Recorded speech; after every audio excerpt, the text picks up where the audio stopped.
오늘의 첫 번째 주도 섹터 바로 한번 열어주시죠. 자, 오늘의 5장 주도 섹터는 저 PBR 관련주 보겠습니다. 코스피 5천 시대 이야기가 나오고 있습니다. 사실 3천 시대도 굉장히 멀어 보였는데 3천 시대가 뭔가 코앞에 다가온 느낌이 들으면서 이제 또 5천 시대가 나오는 것 같습니다. 저 PBR 쪽 좀 주의 깊게 보시는 이유가 있을까요? 네. 지금 이제 시장에서 자금들이 이동하는 그 경로들이 대부분 다 그쪽에 좀 집중되어 있어요. 이번 정책에 대한 수혜, 과연 어떤 업종, 어떤 종목들이 수혜를 받을 수 있을까? 거기에서 이제 저PB와 관련주 쪽으로 자금들이 계속해서 이동을 하고 있거든요. 실제로 최근에 정유주들을 보시면 정유주들도 굉장히 주가가 안 올라갔었어요. 그런데 얼마 전부터 GS 주가가 정말 많이 올라갔죠. 이런 정유주들조차도 저평가 종목이라고 해서 주가가 또 올라가고 있으니 그만큼 저PBR과 관련된 종목들 쪽으로 자금들이 계속 이동하는 이 경로를 우리는 무시할 수 없다라고 생각을 합니다. 그래서 지금은 이제 저PBR 관련주들이 계속해서 주목을 받고 있는 장이다라고 보시면 되겠고요. 그런데 이 중에서도 이제 저희가 과거에 이 보험주에 대해서도 한번 이야기를 했던 적이 있었어요. 그래서 보험주 역시도 저PBR 관련주다라고 해서 이야기를 했던 적이 있었고 그 당시에 제가 소개해드렸던 종목이 삼성화재라는 기업이었거든요. 그런데 삼성화재를 포함해서 또 이 보험주들의 주가가 여전히 지금 같이 많이 올라오고 있거든요. 그런데 지금 이제 보험주들 같은 경우에는 이제 우려되는 리스크 부분이 좀 있었거든요. 그 부분에 대해서 좀 이야기를 해보면 지금 이번 정권에서는 결국은 이제 저PB와 관련된 종목들, 저평가된 종목들이 원래의 가치를 찾아가야 된다라는 이 시각을 계속 유지하고 있고 그에 대한 정책들을 지금 펴고 있죠. 실제로 이 PBR 0.8배 미만인 이런 상장사에 대해서는 뭐 세금까지도 부과하겠다라는 얘기들까지도 이 전해지고 있는 그런 상황이죠. 그래서 뭐 지금 같은 경우에는 저PB와 관련주들이 이 규제에 대한 압박을 또 받을까봐 이 주가 부양책이 또 나오지 않을까라는 기대감 때문에 선제적으로 투자가 들어오고 있고 그래서 주가가 또 올라가고 있는 그런 분위기가 현재 시장에서의 상황이다라고 보시면 되겠고요. 그런데 이제 유독 이 저평가된 기업들이 있는데요. 그 저평가된 기업 중에서 단연 돋보이는 기업이 바로 그 보험회사들이에요. 보험회사들이 이 저평가 기준으로 본다면 대부분 0.6배 수준을 밑들고 있어요. 그만큼 저평가된 기업 중에서는 뭐 탑픽으로 꼽는데요. 하지만 이 종목들이 저평가 그렇게 심하게 이루어졌음에도 불구하고 다른 종목들에 비해서는 상대적으로 그동안 좀 많이 올라가지 못했었어요. 그 이유가 뭐냐면 결국은 이제 보험사들의 실적 때문이었거든요. 지난 1분기 실적을 보게 되면 대부분의 그 보험사들의 실적이 되게 좋지 않았습니다. 실적이 좋지 않았던 부분은 물론 계절적인 부분들도 있어요. 겨울철에는 사고가 많이 납니다. 빙판길에 차 사고라든지 또는 이제 개인적인 사고가 또 많이 나게 되죠. 넘어지거나 다치거나. 그리고 또 산불 화재도 있었고요. 그래서 그에 대한 피해액도 분명히 또 손실로 반영이 됐겠지만, 하지만 가장 중요했던 건 바로 이제 이 규제적인 부분이거든요. 우리가 IFRS라는 이제 국제 회계 기준이 있어요. 이게 이제 17을 적용을 받고 있는 이 상황이 지금 3년 정도 지속이 되고 있거든요. 미국은 이제 US 갭이라고 해서 다른 회계 기준이 있는데 대부분 다 IFRS 기준을 따릅니다. 그런데 이 기준이 이제 숫자가 늘어나면 늘어날수록 점점 규제가 심해지고 있다는 거거든요. 이번에 이제 IFRS 17 규제에 적용을 받으면서 결국은 보험사들의 실적이 굉장히 크게 급감하는 이런 상황들에 놓이게 됐다라는 거죠. 실제로요. 우리가 은행에서 예금했을 때 이제 1년이라는 기간 동안에 은행 예금했을 때 만기가 되면 우리가 돈을 찾잖아요. 근데 중간에 돈이 필요했을 때 해약을 하는 경우들이 생겨요. 은행은 당연히 이제 해약을 할 때 돈을 줘야 됩니다. 그래서 일정 부분은 이제 은행도 이제 그 해약에 대한 그 돈이 지불되는 금액을 또 쌓아놔야 되죠. 그런데 보험의 경우에는 그런 게 없었어요. 하지만 이번 이제 회계 기준을 적용받으면서 해약 환급금에 대한 기준이 생기면서 이걸 또 따로 돈을 쌓아놓게 된다면 그 돈을 이제 투자하거나 뭔가 쓸 수가 없게 되어 버리는 거죠. 투자해야지만 성과가 날 수 있고요. 그리고 또 한 가지가 이제 바로 킥스 비율이라는 건데요. 결국은 자본 건전성에 대한 비율이에요. 이 기준 자체도 굉장히 높고 그리고 실적도 나오지 않고 그러다 보니까 이 기준을 맞추기 위해서는 채권을 계속 발행을 하면서 부채가 늘어나고 있는 상황입니다. 그래서 전반적으로 지금 보험사들의 경우에는 실적도 좋지 않은데 지금 주가 자체가 지금 저평가되어 있는데 이런 상황에서 주가를 끌어올리려는 이런 정책 자체가 쉽지 않다. 그래서 지금은 이러지도 못하고 뭐 저러지도 못하는 굉장히 좀 암울한 상황에 있다. 이렇게 보시면 될 것 같습니다. 사실 보험사들이 그동안 이제 주가가 제약적이었던 부분들에 관해서 이제 회계법상의 이야기들 좀 예전에도 언급을 해주셨던 게 기억이 나는데요.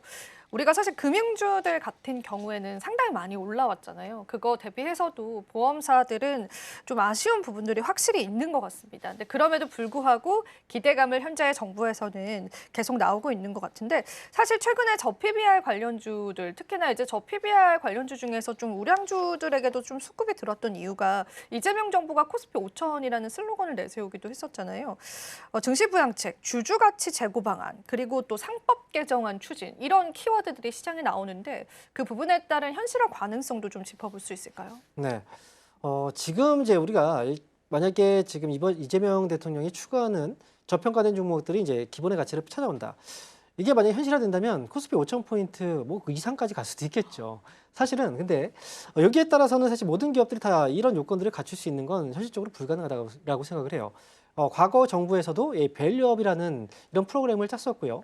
이게 시행되면서 초기에는 급등이 나왔지만 결국은 주가가 또 제자리 걸음이었거든요. 지금 보험사 같은 경우에도 그동안 이제 그때 당시에 올라갔지만 또 다시 떨어졌었고요. 은행주들도 올라갔다 떨어지고. 이 모든 기업들이 지금 저PBR 관련주들 정말 많거든요. 우리나라 기업들은 50%가 넘어요. 저PBR 관련주들이. 이런 기업들이 모두 다 이렇게 된다라고 한다면 이제 과연 5천 포인트까지 뭐 갈 수도 있겠지만 이게 지금 현실적으로 법안이 시행되고 한다고 하더라도 모두 다 그걸 따라갈 수는 없습니다. 이 제도적인 부분에서 또 역시 이제 그때 그 기업들의 상황이 또 다르기 때문이죠. 보험사도 역시 마찬가지예요. 그대로 따라가기는 어렵거든요. 계속해서 그러면 채권을 발행하면서 뭔가 또 해야 되는데 그게 또 현실적으로 녹록지 않고요. 그렇기 때문에 지금 이번에 이제 뭐 이번 정책에서는 주주 강화 그리고 지배 구조를 뭐 개선하겠다. 이게 주요 골자인데요. 여기에서 무조건 저PBR 관련주들이 무조건 1배 쪽으로 청산 가치하고 맞게 올라간다라는 기대를 가지고 무조건 1배 밑으로 내려간 종목들을 매수했을 때 이익이 나겠구나라고 생각하면서 투자를 하시는 건 상당히 이제 저는 옳지 않다라고 생각해요. 그래서 지금은 정책 초기 기간이기 때문에 아무래도 기대감이 높고 그래서 이 종목들이 이게 현실성과는 좀 별개로 주가가 기대감에 의해서 좀 올라가는 부분이 크기 때문에 이 종목에 의해서는 이제 투자 유의가 좀 저는 필요하다 이렇게 말씀드립니다. 만약에 이런 공약들이 현실화되게 된다면 국내 증시는 가히 폭발적인 상승을 일으킬 수도 있을 것 같습니다. 하지만 현실화 가능성들 지켜봐야 될 것 같고요. 왜 우리가 이런 리스크를 조금 담아내야 되냐면 그간 또 많이 올랐던 주가의 추이가 있었기 때문인 것 같습니다. 하지만 말씀해 주신 것처럼 이 보험주들은 좀 다른 시선으로 봐도 괜찮을 것 같은데요. 그러면 보험주들 이제 다시 주목을 받을 수 있을 만한 시장 모멘텀들이 확실히 있다라고 전문가님 보실까요?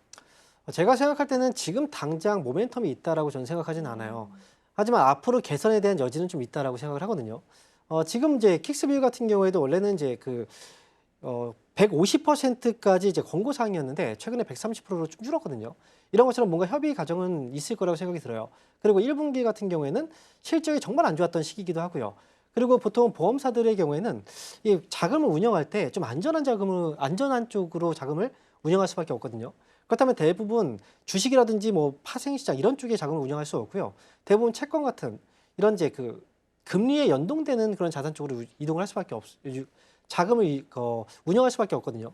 대부분 그래서 채권을 많이 보유하고 있고 그런데 최근에 채권 금리가 또 올라가면 그만큼 채권 가격이 또 떨어지잖아요.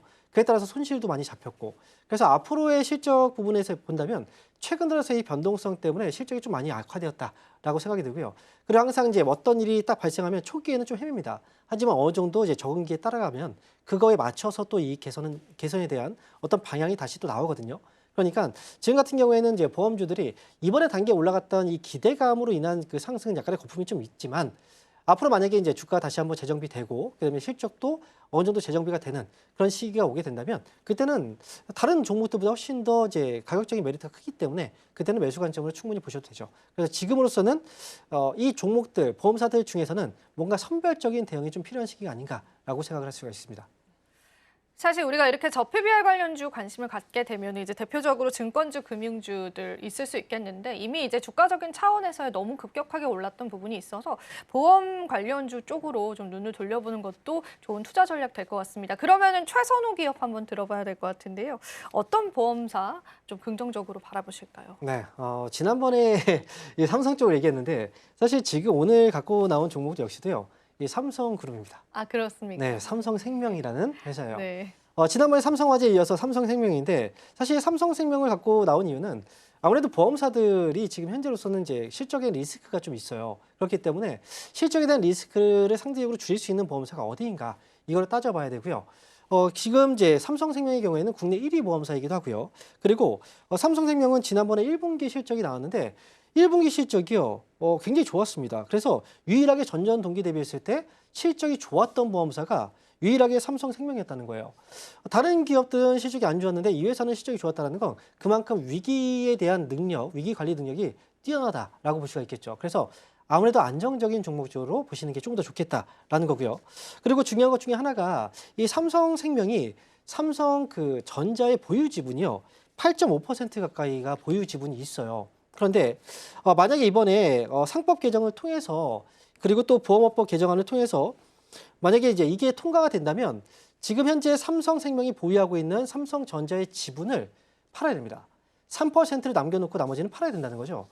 그렇게 된다면 결국 이제 이 돈을 이제 이 지분을 매각했을 때 이 당장 10조 원 이상의 이익 잉여금이 일시에 또 반영될 수 있다라는 부분이 있어요. 그래서 이번에 정책에 대한 수혜주이기도 하고요. 그리고 보험업종 중에서는 아무래도 실적적인 부분이라든지 안정성 부분에서 좀 뛰어난 기업이다라고 말씀을 드릴 수가 있겠습니다.